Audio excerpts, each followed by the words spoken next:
So we are trying to find the value of x2, 2. So it becomes 1 by 15, 29.92 minus x1, 1 plus x1, 1 plus x3, 1. Right? So putting their values, x1, 1 got the value, this one 1.164 plus then x3, 1, it got the value 2.782.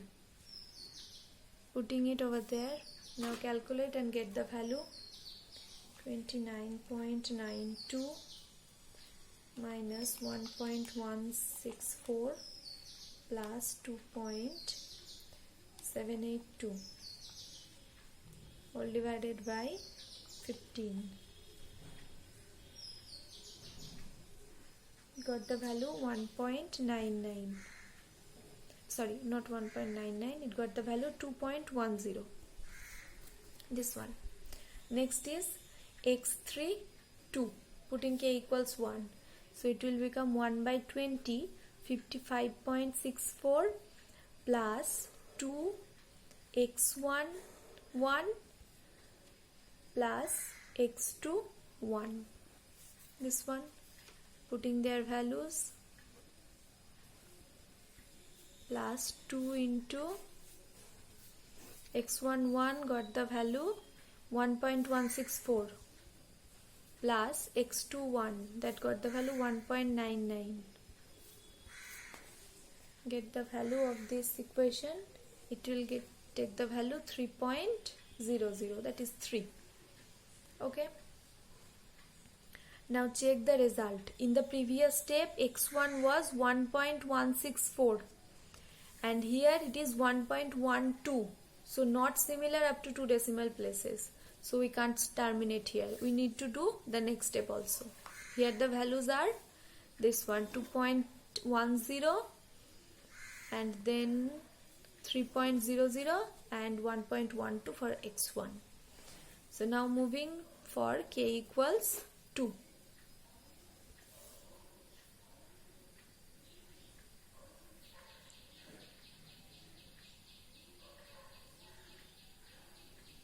Then it will become x1, 3. So we will get the value 1 by 20, 23.28 plus x2, 2 minus x3, 2.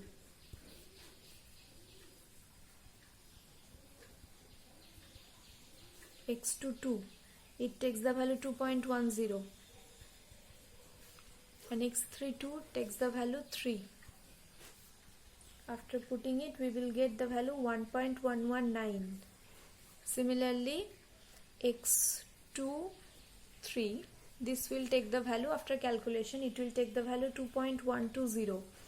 And x3, 3, it will take the value 2.999.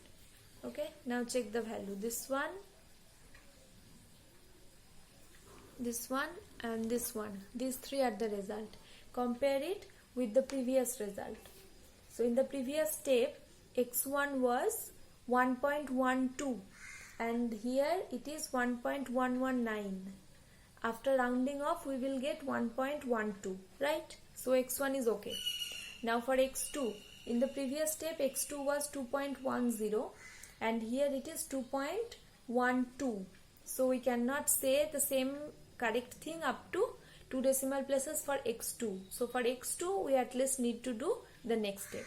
So for no need to check x3 because x2 isn't coming from this stage. So we need to do one more step. Now for k equals to 3, you will get x1, 4 equals, the value will be 1.1200. Then x2, 4, value will be 2.1200 and x3, 4, this value will be 2.9999. I'm not doing the calculation again, okay? You all do it by yourself. Now check these three are the values. Now compare it with the previous steps. So from the previous steps, these three were the values, and here these three are the values. Okay, so it could be rounded up to 1.12, this one. So after rounding off up to 2 decimal places, we can get the result for x1 as 1.12. This is same for 2 simultaneous steps up to 2 decimal places. Next for x2, it is 2.12, and for here also it is 2.12. So the result for x2 is 2.12. The similar for 2 simultaneous steps up to 2 decimal places. And for the next one is 2.999, that is ultimately 3. If we take 2 decimal place, then it will become 3, and here from here it is also becomes 3. So the result is, in the next line we are writing x1 equals 1.12, x2 equals 2.12, and x3 equals 3.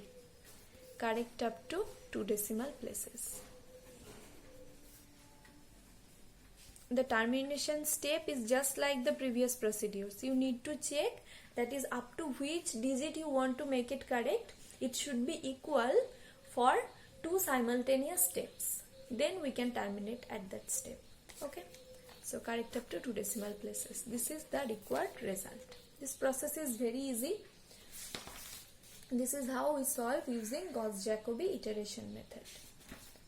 Now we need to know about the convergence of this method, because it's an iterative method. So here we get some sequence xk. So there must be some convergence criteria. So let's discuss it. Convergence of this method. When this method will be convergent. Now from this method in a compact form, what we can write, we got the result as x1 will be 1 by a11, then b1 minus, and so on, or all the other values. X2 is 1 by a22, then b2 minus the other values, like this. Okay, now we want to write this whole total n iterative formula in a compact form using ij. So what we can write this formula? We can write xi equals 1 by aii, then in bracket bi minus summation of xij, aij, xj, right? Where j obviously not equal to I, and j runs from 1 to n. Then the whole line will be covered, right? This one in compact form we can write this one. Now using the iterative k, so putting k plus 1 here and k here. This is our required iterative formula. So if we put k equals k minus 1, then what will we get? We will get xik equals 1 by aii bi minus summation aij xj k minus 1, j not equal to I, and j runs from 1 to n. This one. Now let epsilon I k plus 1 is the error at k plus 1th step, at k plus 1th step for ith variable. For ith variable xi, this is the error at the k plus 1th step. That means epsilon I k plus 1 is equals to the difference between the kth place and the k plus 1th place. That means xi k plus 1 minus xik, right? This is actually error. Now putting these two values, you know these two values from here and here also. These are two values. Putting it, then bi will be cancelled out, and after taking common of 1 by aii, we will get 1 by aii, then summation aij into xjk minus 1 minus xjk. For summation we got the rule j runs from 1 to n and I not equal to j. Okay, this one taking minus common, so minus 1 by aii summation j equal to 1 to n, keeping aij fixed. Now what is the value of this step? This is the difference for the jth variable at kth step. That means the difference between kth step and k minus 1th step. So it's the error at the kth step. That means it is epsilon j k.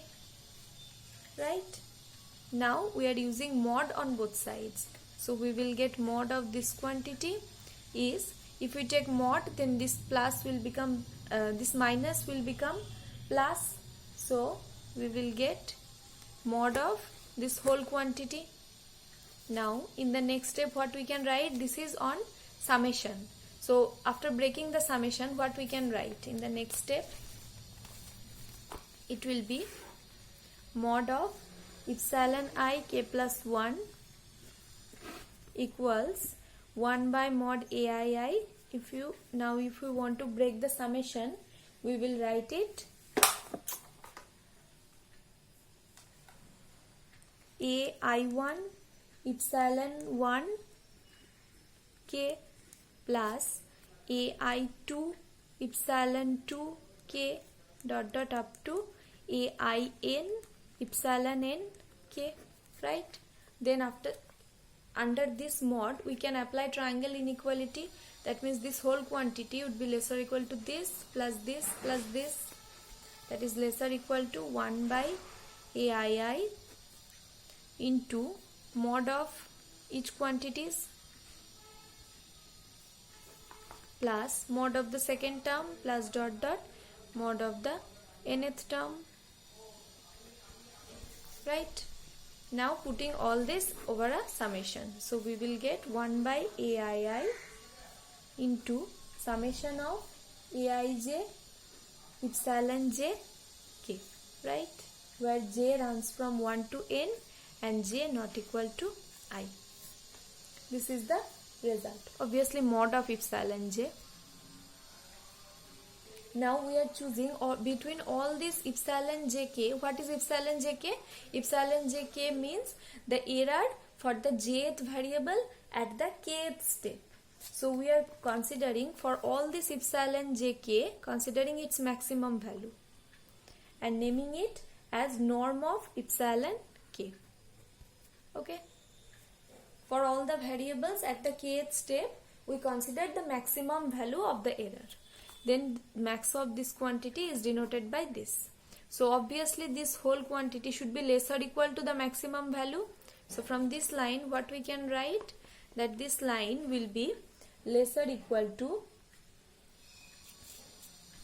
summation of mod of aij and putting that aii under this summation. So mod of aii norm of epsilon k, where j runs from 1 to n and j not equal to I. We can put that aii outside of the summation or inside of the summation, because the summation doesn't depend on I, it is depending on j. So we can keep it inside or keep it outside, whatever. Now took this value of maximum of this value as capital K. So let capital K equals maximum over I summation of this aij by aii. Okay, I not equal to j. That means for the ith step, for each of the ith step we are considering the maximum value, which is k. Then this quantity obviously less or equal to k, because k is their maximum value. So from this line again we can write this is less or equal to k into this value. Okay, and the left side was mod of epsilon I k plus 1, right? This one, this is less or equal to k into this. Now putting the values of k one by one. So we will get, at first putting k equals k minus 1, then it will become this less or equal to k into epsilon to the power k minus 1 this. Next k equals k minus 2. This capital K and small k are different, okay? So instead we can using that capital K, we can using capital M also, because this small k denotes the iterative process and this capital K is a constant. Sin to the power k minus 2, then up to epsilon I1, this quantity less or equal to k into this 0. Now multiply all this. So this and this will be cancelled out. And then what will we get? We will get epsilon I whole to the power k plus 1 less or equal to k to the power k, that was k times. So k to the power k norm of epsilon 0. Okay. Now k is the, whenever k tending to infinity, that is what about the iteration, when the iterations will stop or when will we get our required value? When this k tending to infinity.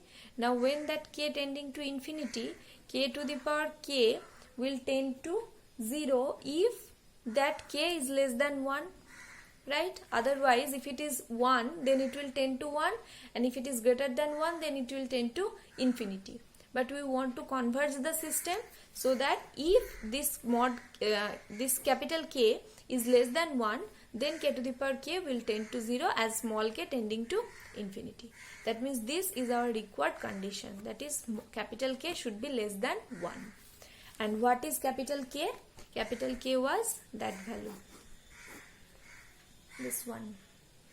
So maximum of this value should be less than 1. That means each value obviously should be less than 1 as the maximum is less than 1.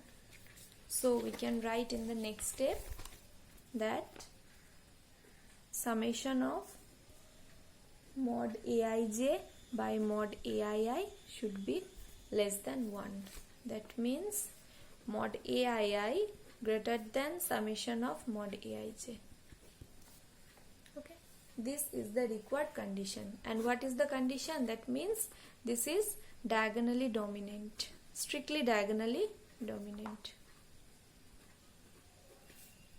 So the method will converge if the system is strictly diagonally dominant. This is why we had to check at first, that is the system must be diagonally dominant. Otherwise we have to make it, because by interchanging the position of the equations we have to make it.